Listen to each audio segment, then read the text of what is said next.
Hi friends, welcome to Yashikar. நம்மளோட விஜய் டிவியில் மகாநதி அந்த ஷூட்டிங் லொக்கேஷன்லேருந்து ஒரு சில புகைப்படங்கள்லாம் வந்து ரீசெண்டாக நம்ம தாத்தா கேரக்டர் பண்ணுறவர் வந்து ஷேர் பண்ணியிருந்தார் ரீசெண்டாக. என்னடா இது தாத்தாவும் பேரனும் ஒன்றா உட்காந்து பேசிகிட்டு இருக்காங்க அப்படின்னும் போது கண்டிப்பாக காவேரி பற்றின ஒரு டாக்ஸ் தான் இருக்கும். ஏன்னா இப்போ வெண்ணிலா வந்து வீட்டுக்குள்ளே என்ட்ரி ஆயிருக்காங்க அப்படின்னும் போது தாத்தா வந்து கண்டிப்பாக காவேரியை வந்து விட்டு கொடுக்க மாட்டார். காவேரி தான் உன் மனைவி, அவள் தான் உனக்கு ஆம், வெண்ணிலாவை விட்டுரு அப்படின்ற மாதிரி ஏதாவது அட்வைஸ் பண்ணுவார் அப்படின்னு நினைக்கிறேன். உனக்கு எல்லாம் புரியும் விஜய், நான் சொல்லணுன்றது இல்லை அப்படின்ற மாதிரி அட்வைஸ் இருக்கும். இங்கே இன்னொன்று என்னென்னா, ஃபோனை பார்த்து தாத்தாவும் பேரனும் உட்காந்துட்டு இருக்காங்க. இந்த பக்கம் ராகினி உட்காந்துட்ருக்கா. ஒரு வேளை நம்மளோட காவேரி வந்து வீட்டை விட்டு கோச்சிட்டு ஏதாவது போயிட்டாங்களா? வெண்ணிலா வந்ததுக்கப்புறம் கான்ட்ராக்ட் முடிஞ்சிருச்சு, நான் கிளம்புறேன் சார் அப்படின்னு சொல்லிட்டு கிளம்பிடுறாங்களா அப்படின்னு தெரியல.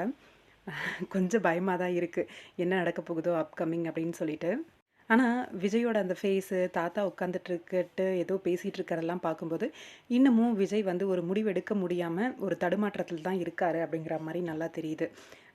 இங்கே வெண்ணிலாவையும் நீ போ அப்படின்னு சொல்ல முடியாமல், காவேரியும் நீ வேணும் அப்படின்னு சொல்ல முடியாமல் தவிச்சிட்ருக்காரு போல இருக்குது. தாத்தா வந்து அதுக்கு ஒரு சொல்யூஷன் சொல்கிற மாதிரி உட்கார வச்சு பேசிகிட்டு இருக்காரு விஜய்கிட்ட. காவேரி கிட்ட வீடியோ கால் பண்ணி பேசுகிறாங்களா, வேற எங்கேயாவது போயிருக்காங்களா, இல்லை கோச்சிட்டு போயிட்டாங்களா, என்னவா இருக்கும் அப்படின்னு கொஞ்சம் பயமாக தான் இருக்குது. இப்போ வரைக்கும் வெண்ணிலாவுக்கு ஒரு எண்டு கார்டு போடல போல இருக்குது. ஷூட்டிங் ஸ்பாட் அப்டேட்ஸ் எல்லாம் பார்க்கும்போது வெயிட் பண்ணி பார்ப்போம் என்ன நடக்குது அப்படின்ட்டு. அங்கே ராகினி வேற உட்காந்துட்டு இருக்காங்க. கண்டிப்பாக ஏதாவது உரடை இழுப்பாங்க. இவங்க 2 பேரையும் வாயை கொடுத்து வாங்கி கட்டிட்டு போக போகிறாங்கன்னு நினைக்கிறேன். பார்ப்போம் வெயிட் பண்ணி.